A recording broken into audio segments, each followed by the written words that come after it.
Welcome to Chapter 12. This is the final chapter in our series of lectures for Introduction to Business 1 using the Future of Business textbook. And in this chapter, we'll take a look at some of the concepts required in effectively managing our human resources, and we'll also take a look at some of the concepts in managing in a unionized environment and labor relations. Human resource management is really the final piece in our puzzle that ties together all the required elements for operating a successful business.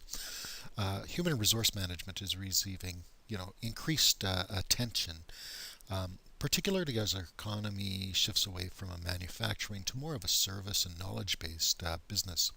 So we'll take a look at some of the required elements in successfully managing one of our greatest resources, and that is the human element. In this chapter, we're going to take a look at various components of human resource management as well as labor relations. So this includes the resource management process. We'll talk a little bit about human resource planning, job analysis, design. We'll take a look at different methods to recruit and retain and hire the best employees, as well as the training and development of employees and the resulting performance evaluations. We'll also take a look at some of the key methods for compensating employees, and then we'll switch our focus a little bit to taking a look at how labor management relations are different and managing within a unionized environment, along with some of the key federal and provincial laws affecting human resource management. Finally, we'll conclude the chapter with a look at some of the trends and issues affecting HR management and labor relationships today. So when we talk about human resource management, it's really the process of hiring, developing, motivating, and evaluating employees to achieve the goals of the organization. So it's a fairly broad concept, and many of you will decide to pursue an entire career in human resource management, which is becoming a very sought after critical skill, particularly as we move to a knowledge-based working environment where we need to do a more effective job of managing the human resource element. Exhibit 12.1 in your textbook shows us an overview of the human resource management process. It really starts with ensuring that we have a clear understanding of the strategies, goals, market position at the strategic level of our organization.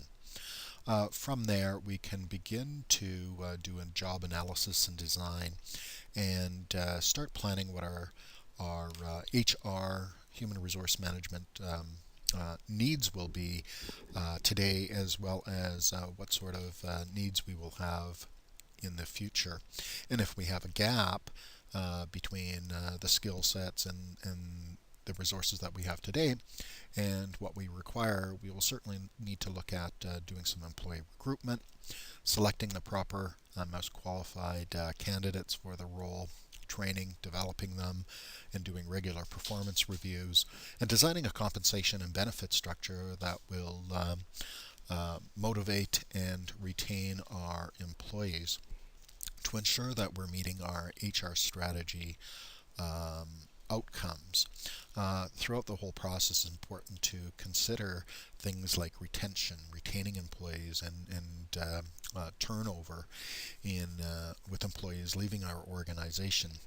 The costs of replacing employees can range from 3 times to 5 times for senior management positions of an individual's annual salary.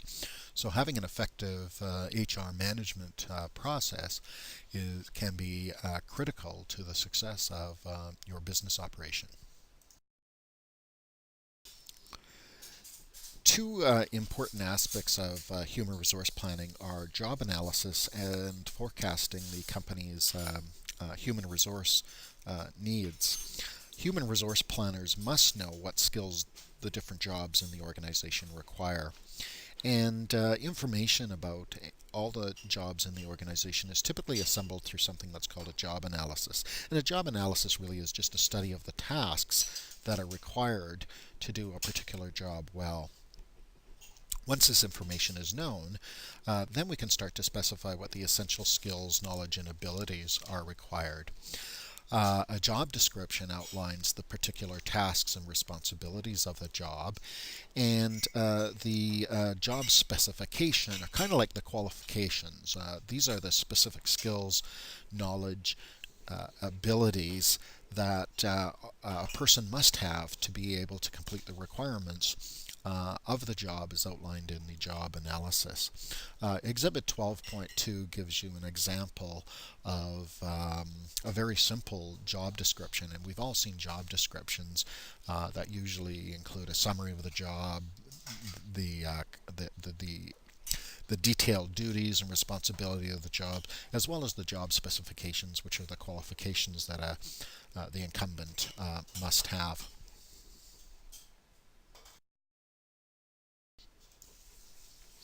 Forecasting an organization's human resource needs is called an HR demand forecast. It's really a critical component of HR planning, and it really involves two forecasts. First of all, determining the number of people that are needed by some future time. So what are the people that are going to be needed for the next year, or perhaps even a longer term view, what's going to be required over the next 5 years, particularly if it takes a considerable amount of time to get our new hires up and running and effectively doing the job. Once we've determined the number of people that are needed, we can then take a look at the number of people who are currently involved in the organization. And really, this is a look at what the internal supply of resources are in the firm. So I've talked a lot about people, but it's more than just the numbers of people. It's identifying the skills and the talent that is required. So many HR managers will do a detailed assessment of each of our current employees to understand their particular skill sets and their talent that they have, and ensuring that not just the number of people are present, but they have the right skills sets to be able to complete the jobs as determined by the skill sets required in our HR demand forecast. Here's a kind of look at the human resource planning process. Of course, it all starts with taking a look at the corporate strategies, understanding the future direction of the company, taking a look at the human resource demand forecast over the next year, or perhaps even longer view, 5 years, and compare it to the internal supply of people, of skills that we have currently in the organization. And oftentimes there will be a difference between what we need and the skills that we currently have. For instance, if we have a surplus of some more employees, perhaps than what we what we perceive as being needed going forward, we can take certain actions such as reassigning employees to other departments, laying off employees, terminating employees, encouraging early retirement as a way to reduce the human resource surplus. Of course, if we've got a human resource shortage, we may have to take a look at doing some hiring and training of new hires.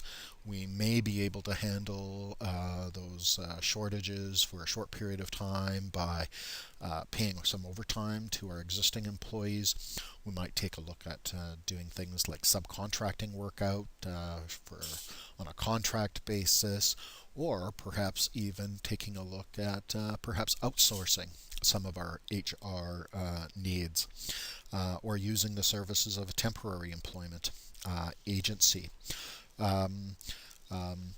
There are different ways to fill some of those gaps, and one of them might be to use contingent workers, which are really workers who prefer temporary employment, either part-time or full-time. So it's important to understand the overall process in planning our human resource needs and what some of the actions might be required to fill any shortages or what we might do with a surplus. So when a company creates either a new position or an existing position becomes vacant, it has to start looking for people with qualifications that meet the requirements of the job. There's really two sources of looking for potential candidates to fill a vacancy. One is internal and the other is external. The internal recruitment are people within the company. So taking a look at the existing skill sets, taking a look at the database perhaps of all the information about our current employees, what skills they have, what training they've received, the previous experience, their education, career preferences, their historical performance, perhaps attendance, and taking a look to see if there's somebody within the organization that can be promoted from within. So promotions or lateral job transfers are the most common results of this internal recruiting. Sometimes, though, if employees cannot be found within the company, the external markets must be looked at. And recruitment really is the process to find and attract qualified applicants in the external job market. This can be done in a variety of ways. Often, unskilled or lower level roles or vacancies are recruited through things like newspaper advertisements, radio advertisements, sometimes some help wanted ads. We've seen them listed on Kijiji, for instance, from time to time, which can be cost-effective way of attracting candidates for a role. Sometimes when we're looking for some positions that require more skill sets, like engineers or perhaps accountants or analysts and that sort of thing, they're often done through recruiting on university campuses or post-secondary school campuses. And every year, for instance, Canadian financial institutions go onto campuses that have a business program to try and recruit employees. Sometimes when we're looking to fill an executive or upper levels of management that have some professional requirements or technical or even managers, we'll often use the services of an executive search company where they're paid to go out to the markets and try to recruit qualified individuals in the market. Sometimes companies will participate in local job fairs, which are typically a one-day event, that many potential employers come together and provide some information to hundreds of job seekers that are looking for a job, or conducting a corporate open house where persons are encouraged to come in and they will provide some information about some of the job opportunities that the corporation or the business might be offering. We're seeing a lot more jobs offered on the internet as well. So that's becoming a very popular recruiting method. And, we've all seen things like Monster.ca, Career Mosaic, where employers can post vacancies and applicants can go and research businesses that are looking for workers. If you're looking for a job, take a look at the various options that companies use to find and recruit employees. So after a company has attracted enough job applicants, employment specialists will begin the selection process, which really is the process of determining which persons in the applicant pool possess the qualifications necessary to be successful on the job. And it's basically a 6-step approach to before making a decision to hire. First step is really the initial screening. So during the initial screening, the applicant usually completes an application form or provides a resume and might have a brief interview, 30 minutes or less. And that interview is sometimes done by an employment agency that asks questions about education, work experience, previous job duties, etc., to determine whether the employee has at least the base skill sets to go on to the next phase. The second step might be some form of employment testing. These might be personality tests, they might be some more technical tests to determine whether the employee actually has the attributes required to be successful in the role. I've applied for some federal government roles and actually had to write some comprehensive exams sometimes when applying for a job as part of the selection process, and only those candidates that pass that employment testing will go on to the interview process. The next step is, of course, the interview process, where there is more of an in-depth discussion of the applicant's work experience, their skills, abilities, education, career interests, and that sort of thing. It's often common for managerial and professional positions that there may be several interviews, initially done by the line manager and perhaps by their supervisor. And with a focus to ensure that it's the right fit for the organization. Some of these interviews focus on, the applicant's communication ability, their motivation. A lot of these interviews focus on the behavioral aspects of the candidate and how they would respond in certain circumstances. After the selection interview, there may be a requirement for some background and reference checks. These background checks might be where the recruiters research their background, perhaps legal history, reasons for leaving previous jobs, contacting any references. Sometimes this will involve doing a credit check or a search of public data to see if there's been any criminal activity, etc. And is an important part of the selection process. Many companies today are using things like social media, such as Facebook, to gather information about the person. So using Facebook or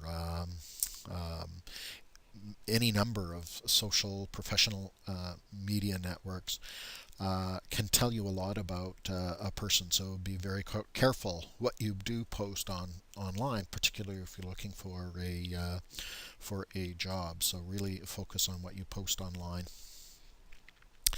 After that step is done, there might be a requirement for some sort of physical exam, for instance, to determine if you have the physical ability to perform a job. In Canada, drug testing can only be conducted after an offer of employment has been extended, which might be subject to some drug testing. Then, assuming you've passed all the other hurdles, there's a final decision to hire, an offer is made and accepted, where salary is negotiated, start dates are negotiated, perhaps benefits and are negotiated at that point in time to complete the selection process.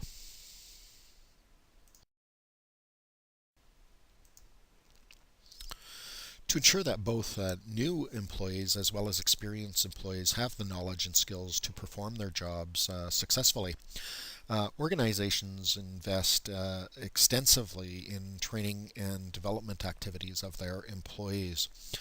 So that involves learning situations in which the employee either acquires additional knowledge or skills to perform their role or to increase their performance.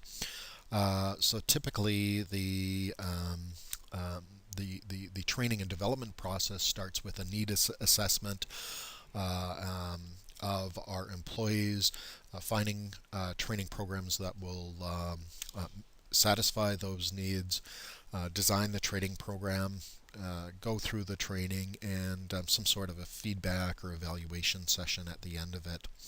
So most of this training can either be done on the job or off the job, and we'll take a look at some of the different types of training in the next slide. So training programs typically include a combination of on-the-job as well as off-the-job training programs. So on-the-job training programs are where employees learn to do the job by doing it with guidance, typically from a supervisor or another co-worker in the firm. So this typically takes place at the job site or the workstation that the employee is going to be working at, and really focuses on the elements or the skills that are required to do the job. So the training involves specific job instructions, coaching, perhaps through having employees sit on special project assignments. Job rotation is one way of doing some cross training, and that's the reassignment of workers to several different jobs over a period of time so that they can gain improve their skill sets. Apprenticeship programs usually combines some specific on-the-job training with classroom instruction, and is often found in many skilled trades, carpentry, plumbing, electricians, and even for business graduates. For instance, accountants need to go through an articling type of position, or lawyers go through an articling period of time where they both continue their education and are given on-the-job training in a professional firm or practice. Mentoring is very common today, and it's really another form of on-the-job training where a senior manager or another experienced employee provides, job and career information to an individual learning skills. This is becoming very popular. It's fairly inexpensive, and it really provides a lot of solid feedback for the employee learning the new skills. Off-the-job training typically involves some more formalized courses away from the workplace. Sometimes it's done in a classroom setting, and it can include, textbook methods, include cases, include role play, videos, lectures, computer demonstrations used to increase the skill set of employees. More and more, we're seeing some of the instruction being done over the internet, much as your IB1 course is, and can be an effective way of learning, and it's still part of off-the-job training. Sometimes, for some specific roles, simulation or computer simulation training is done, which might include a simulated manufacturing process, or it might include a mock-up of a cockpit for an airplane, to give some practice in using the learnings that employees have done in a close to real environment. So along with employee training, employee orientation and training, and as well as providing some feedback to our existing employee, performance planning and evaluation is an important role of human resource managers. In the performance planning and evaluation process, it typically starts with some target setting. So managers, employees working together to develop some standards and expectations of the role. And once those performance standards are established, the employee, of course, works to meet those standards and or achieve or excel at those standards. There must be the next phase is the employee supervisor typically will evaluate the employee's work in terms of the quality of output, the quantity of output, job knowledge, relationships with others, attendance, punctuality, and that sort of thing. Often this is a combination of quantitative measures as well as qualitative or behavioral aspects of an employee's work. Of course, that leads to a discussion with the employees so that they can help improve their performance and or get back on track, and provides a good evaluation of the employee's performance in the organization. Often the results of the performance evaluation will lead to some decisions about pay raises, promotions, perhaps incentive pay programs or bonus programs. And it's really important to have regular feedback. So while formal performance evaluations will typically be done at least annually in many companies, there must be a mechanism for regular feedback of employee performance, perhaps even on a monthly basis, informally through coaching. But it's important to develop that continual feedback mechanism for employees, because today's employees are expecting it more and more often. So the performance planning evaluation can both have a formal component as well as a more informal, regular component, but are in a critical part of the human resource management process.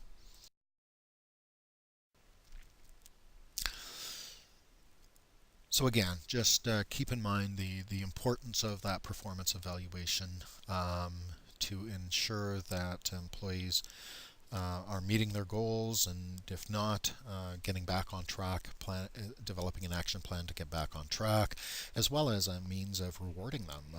Employees like to receive that positive feedback or positive reinforcement. And it also encourages them to perhaps work harder in the future. So don't underestimate the effectiveness of regular performance evaluations. Some human resource managers find this one of the hardest components of their role, to have a frank one-on-one conversation with employees at the end of the year, whereas it should be done regularly throughout the year, so there are no surprises at the end of the year when perhaps the more formal performance evaluation is done.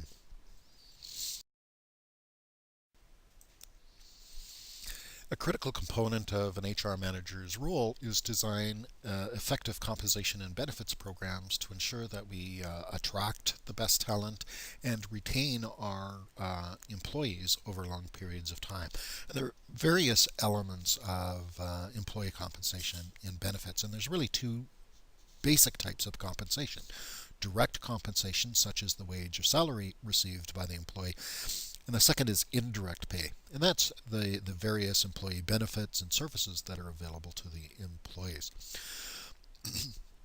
There's a lot more, there are various different types of compensation and benefits programs out there. The slide here in your textbook introduces some of them, such as direct forms of compensation, such as hourly wages, which are paid based on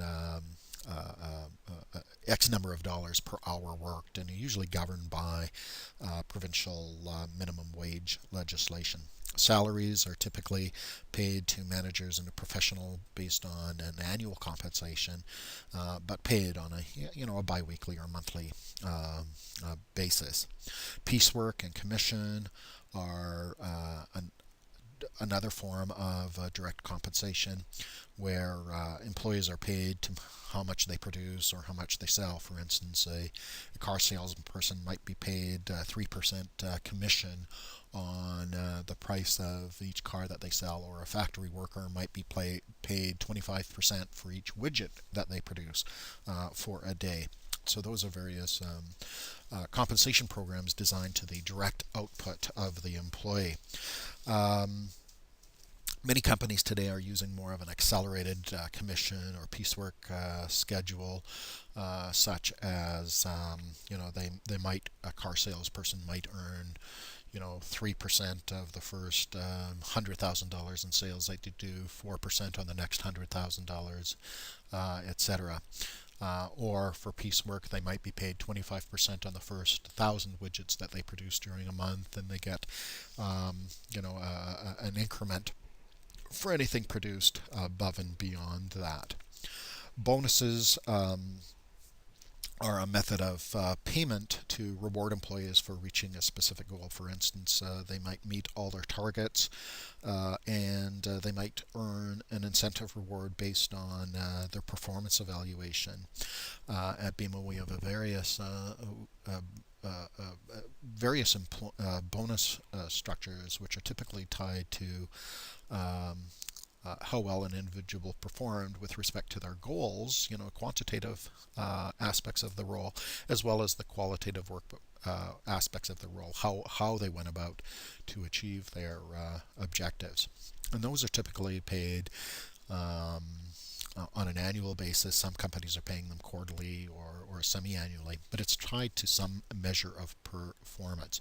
Profit-sharing programs are, again, paid to some employees, which are based not necessarily on individual performance, but more on the profits of the company or the organization as a whole, and are, again, another popular compensation method. Fringe benefits is a very wide in scope, and includes indirect compensation, such as things like pensions, health insurance, vacation, stock option purchases, etc. So there are many different types of fringe benefits that companies will offer to employees. Many companies today offer more of a flexible benefit program so that they can design and customize the benefit program for themselves. For instance, the benefits that are attractive to a young single person are differ from somebody who has a family. So giving employees the opportunity to select the benefits that make sense for them is becoming very popular in businesses today. So HR managers must really design effective compensation programs that are competitive in the industry to be able to attract and retain the best talent for our organizations. The labor movement in Canada typically came about during the more classical era of management. So this is a time when there wasn't a lot of focus on the employees, and management or businesses had a lot of power. There wasn't a lot of legislation to protect workers, and so the labor movement started to evolve to give employees a voice and some power in dealing with management over issues that might involve wages, hours, working conditions, etc. So labor relations typically is a process with three phases. It's first of all is organizing and creating a union, then negotiating labor agreements, and day-to-day administration of the labor agreement with management. A, a, a, a collective bargaining is the process of negotiating labor agreements with management. A local union is a branch or a unit of a national union, and it usually represents workers at perhaps a specific plant or in a specific geographic area, such as the province of Manitoba, etc. The largest national union in Canada is CUPE, the Canadian Union of Public Employees. Represents more than 500,000 members across Canada in emergency services, education, healthcare, libraries, municipalities, social services, transportation, universities, etc. And each of the uh, uh, member groups or units might have a local union, which is represents workers in a certain geographic area. A shop steward is an individual who is responsible for representing members to management, and is usually an elected position by the members of the local union. So one of the main functions of a union is, of course, negotiating collective agreements, and a union contract is created through the collective bargaining process. So typically, both management and the union negotiating teams will consist of a few key people, and one person on each side is the spokesperson for each of the groups. So typically, what they do is initially present their demands or expectations, and that will outline some gaps between what management and the union is wanting. They go through a bargaining process, and with hopefully reaching an agreement. Once an agreement has, assuming an agreement can be met, both sides, management, top management will need to approve it, and the proposal will then be taken to a vote of the members of the union, and if ratified or approved on both sides, it becomes a contract, a union contract for a certain period of time, typically 3 to 5 years. Of course, if the union members do not vote for accepting the proposal, it is rejected and could go back to the bargaining table. Sometimes that may lead to, if there's an impasse between management and unit, can result in certain actions, and we'll talk about some of those in a moment, such as strikes, and necessitating resumption of the bargaining process again.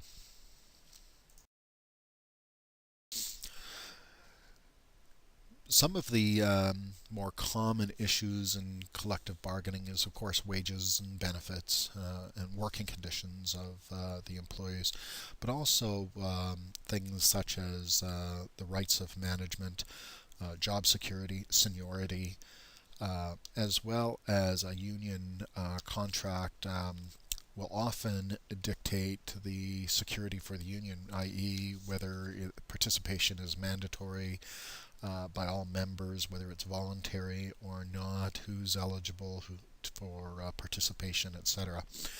Union agreements usually will outline grievance procedures or the actions to follow when there is a dispute by either employees or management, and usually will cover some sort of arbitration or mediation agreement. If there's an impasse and they can't come to terms, what is the process that they may go through? We're seeing more and more essential services being legislated back to work, or going through some sort of a binding mediation agreement where an independent third party actually makes the decision that becomes binding on both parts, both management and the union employees themselves.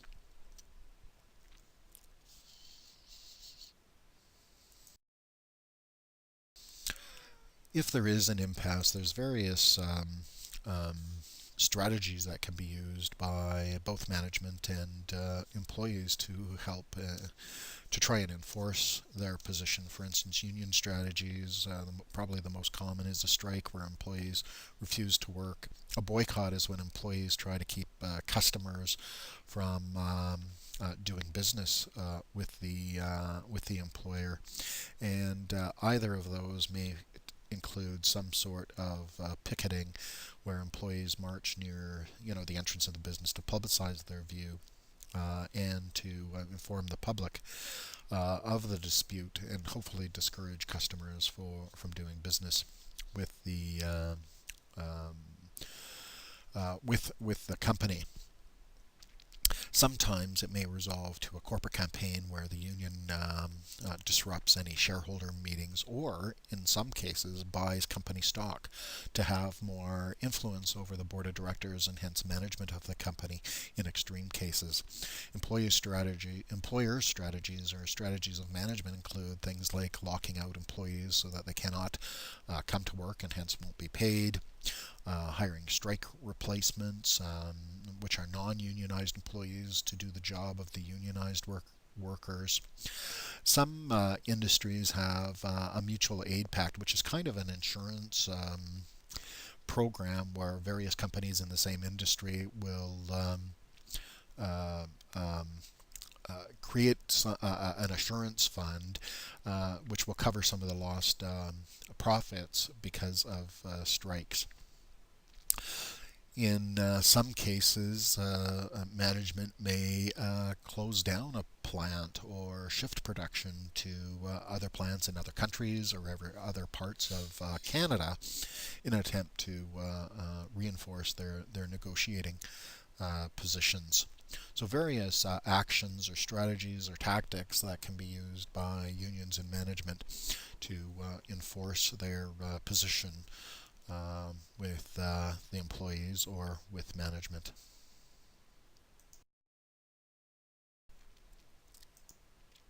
In Canada, there's a wide range of laws, and your slide in front of you just shows some of the more common laws in Canada that protect employees in Canada.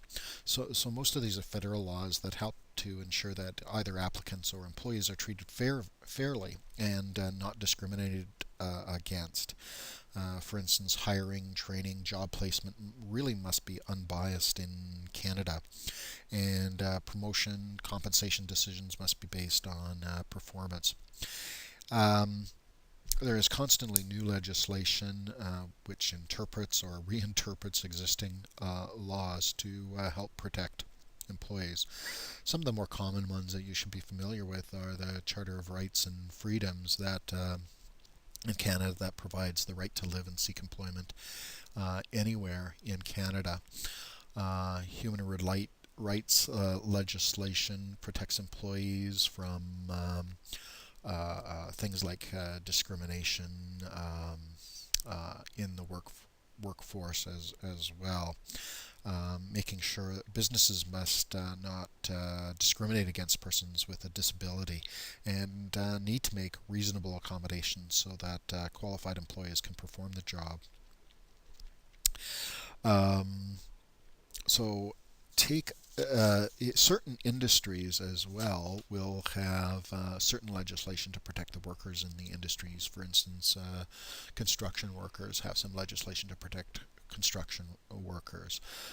Workplace health and safety protects the or it is designed to protect employees about hazards in the workplace, making sure that there's a safe working environment.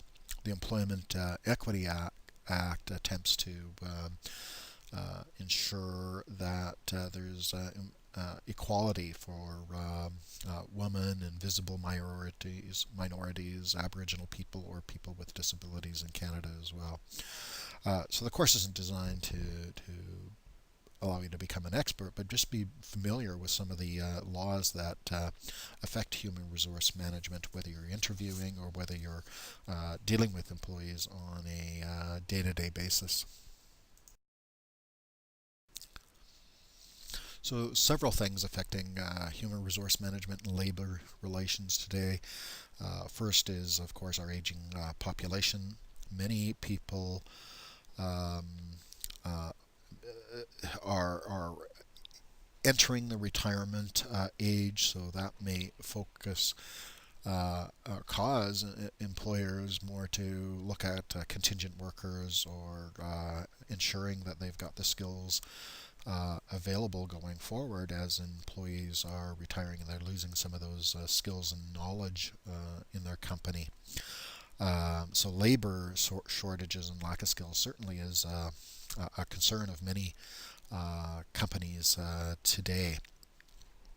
Many companies are becoming more and more important, or more and more